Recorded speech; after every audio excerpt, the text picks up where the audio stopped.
আপনারা অনেকেই টুইটির ডেলিভারি টাইমের ভিডিও দেখতে চাচ্ছিলেন যে টুইটির বাচ্চা হওয়ার সময় আমি কি করছিলাম বা ওকে কিভাবে আমি বুঝতে পারতেছিলাম যে ও আজকে বাবু দিবে। তো বিষয়টা কি, বিড়াল তো আসলে 65 দিনের ভিতরে বাচ্চা দিয়ে দেয়। নর্মালি আমার বাসায় যত বিড়াল আছে ওরা 62 দিন বা 63 দিনের মাথায় বাচ্চা দিয়ে দেয়, কিন্তু টুইটির পেট না বেশ বড় হয়েছিল। আর আমি অনেক টেনশন ছিল যে আজকে 65 দিন হয়ে যাবে একটা রাত, তো ও এখনো বাচ্চা দিছে না, অলরেডি 64 দিন চলতেছিল।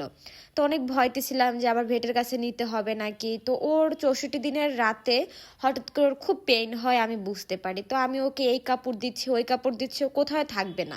পরে আমি ওকে ভাবতেছিলাম যে ওকে একটা কাপড় তো আপাতত দিই, আপাতত থাকুক, থাকতে লাগুক, পরে আমি কাপড়টা চেঞ্জ করে দিব। তো ডেলিভারি টাইমটা আসলে বিড়ালের এত পরিমাণের কষ্ট হয়।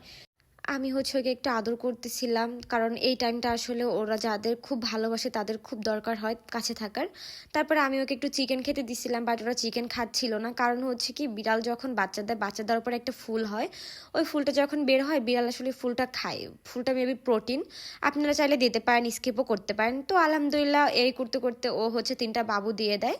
তো মার্শাল্লাহ আমি বাবুটাকে ভালো করে ক্লিন করতেছিলাম। তারপরে ওকে আমি বলতেছিলাম, মা তোমার কি কষ্ট হচ্ছে, তুমি কি একটু পানি খাবা? তো অনেক ডাকাডাকি করতেছিল, আমার এত খারাপ লাগতেছিল। পরে যে ফুলটা বের হয় ফুলটা ওকে আমি দিই। আপনারা চাইলে দিতে পারেন, নাও দিতে পারেন। মাশাআল্লাহ বলতে একদমই ভুলবেন না, ওর জন্য দোয়া করবেন।